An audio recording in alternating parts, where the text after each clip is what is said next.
Mindful Mamas, welcome to our first module. Today we're going to be diving into creating a sacred space for the postpartum. Now, a lot of us might have heard of that golden hour, that first hour after the baby is born, when it's so important for the mom and the partner and the baby to bond as a family for the first time. Even hospitals are really beginning to recognize this first hour as being so important. Today, I want to go deeper than just the golden hour. Let's talk about managing visitors. For a lot of people, it's totally normal to have family come over immediately after the birth.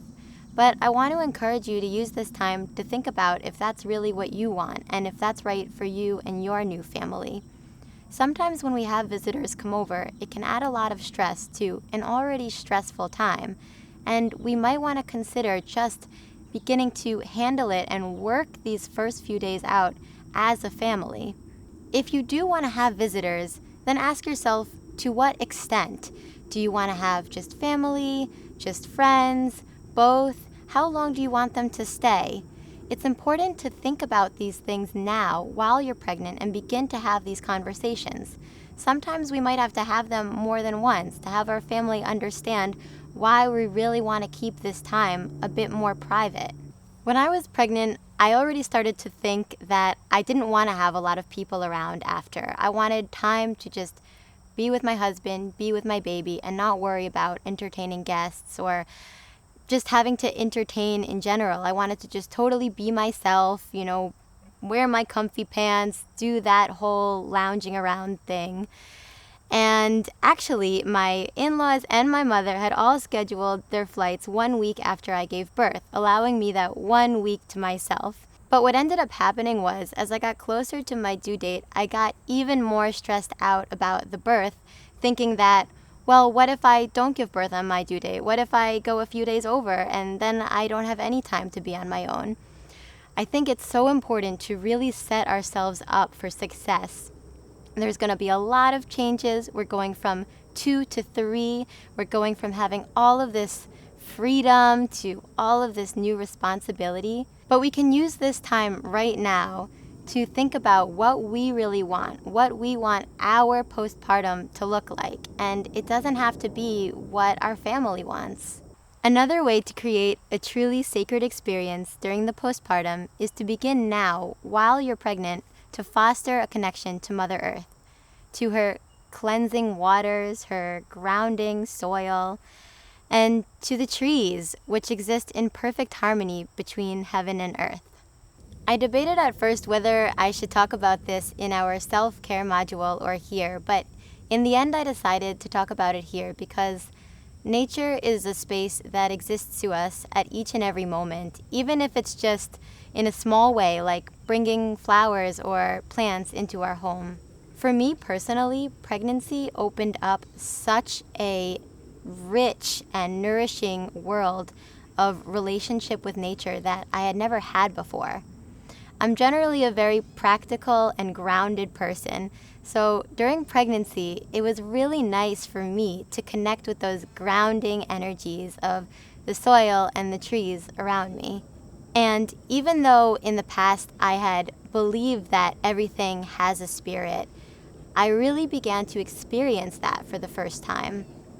Pregnancy is a time when the veil between worlds is incredibly thin.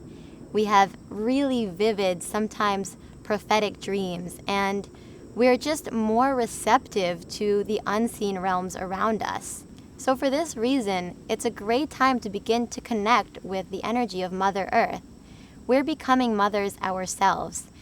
There's nothing more fueling, in my opinion, than being able to just sit in the forest and listen to the wisdom of the plants. They're our elders, after all. They were here before us, and they'll probably be here after us. We evolved with plants, using them as our food, as our medicine, our clothing, kindling our fires. We wouldn't be here without them. Because the veil is so thin during our pregnancies, a lot of women feel called to connect with the ethereal realms instead.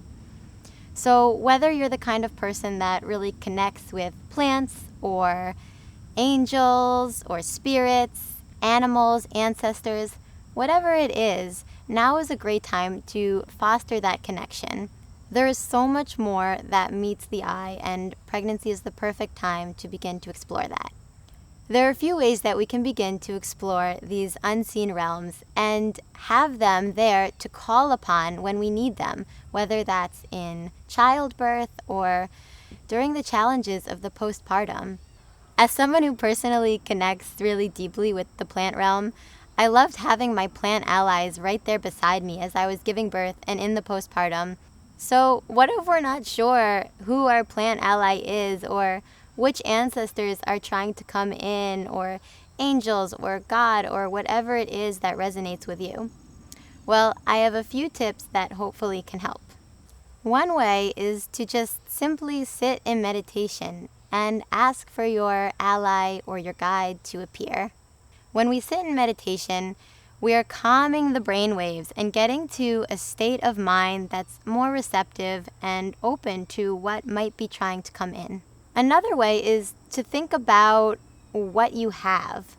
Sometimes the universe doesn't give us what we want, but I find it tends to give us what we need. So what do you have around you? What's growing around your yard?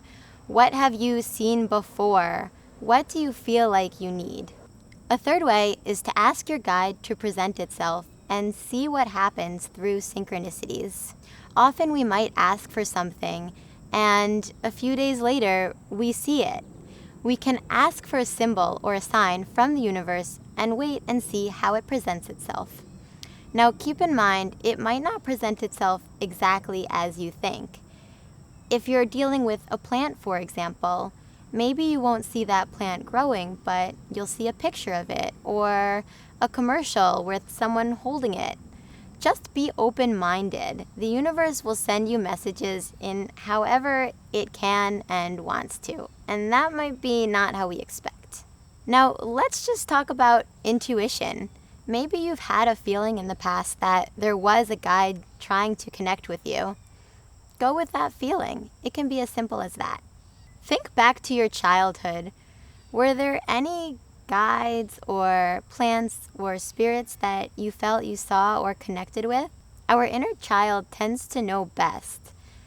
I was thinking about this when I was pregnant, and I remembered that the honeysuckles had always really called to me. I would make perfumes with them and pick them in the garden, and that ended up being an ally that I called upon when I was pregnant. It's got this really sweet, nurturing energy, and I was in super clinical mode when I was pregnant. I was practical. I was embodying all of that masculine energy that was not helping me. But when I began to connect more with my plant ally, I remember that it's important to just slow down and connect with the sweetness of the process. You can also just think about what fascinates you. What are you interested in learning more about? Usually we're interested in something because it's calling to us. I encourage you to connect deeper with your guides at this time, and maybe just do something creative with them. Begin to explore a little bit. Paint a picture of your guide. Write a letter to your guide. Ask them a question. You'll be so happy that you have that guide there when you need it. Pregnancy is a time when we're hyper-aware and hypersensitive. Our culture took that and turned it into something negative, criticizing women for being too hormonal or temperamental. But the reality is, we have this special gift when we're pregnant, and we can use that to have a really enlightening experience. The next topic we're going to dive into is decluttering. Minimalism has become kind of this trendy topic, and I'm not telling you to get rid of all your furniture or whatever it is that you love. All I'm saying is that this is a great opportunity to begin to hone in on what you really love, what brings you joy, and what you use. If you haven't read it yet, I highly recommend The Life-Changing Magic of Tidying Up.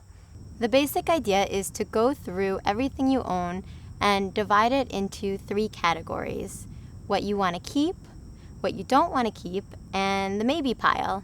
And after a certain amount of time, whatever feels right to you, if you haven't missed those items in the maybe pile, it's time to get rid of them. That way you're left with a home that feels very intentional, and everything you're working with is something that really brings you joy. And that's something we're going to need in the postpartum. A cluttered home equals a cluttered mind. In fact, after we give birth, our brain chemistry changes so that we're better adapted to handle the monotony that exists as new mothers. Think about those endless diaper changes, breastfeeding sessions. We need to be able to handle that as a species. So this idea of mom brain is a real thing. And the last thing we need is clutter around our home, making focusing and doing what we need to do even harder. The last piece of decluttering your home deals with feng shui. In our section about food, we'll get more into the Chinese medicine idea of the meridians. But the basic idea is that health is a state in which energy flows unimpeded through the body. And the same goes with our space around us. So feng shui taps into these meridians and creates this environment where energy can flow freely and positively. Last, let's talk about releasing our fears. There's a ritual in your downloads that will help you release any fears that you have associated with the postpartum. Sometimes when we have something we're afraid of, we just try to suppress it and hope it will go away. But that's not going to happen. In the postpartum, we're sleep deprived, we're on edge. All of those fears are going to come to the surface in a big way unless we can deal with them now. So I created a ritual for you guys that's basically going to be about identifying what you're afraid of. Then you're going to write down an affirmative side to those fears. So let's say you are afraid that you're going to be really exhausted.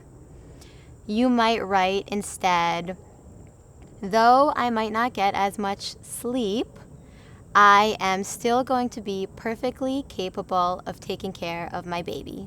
So honing in on what you're afraid of and how you can turn that into a positive. Then you're going to keep those affirmations and burn the negative ones. And I just love this idea because rituals in general are really potent initiators. When we sit down with the intention of creating something or changing something, we're sending out this message, this vibration, that we're truly ready. So I hope you enjoy this, and I hope you find it as healing as I did.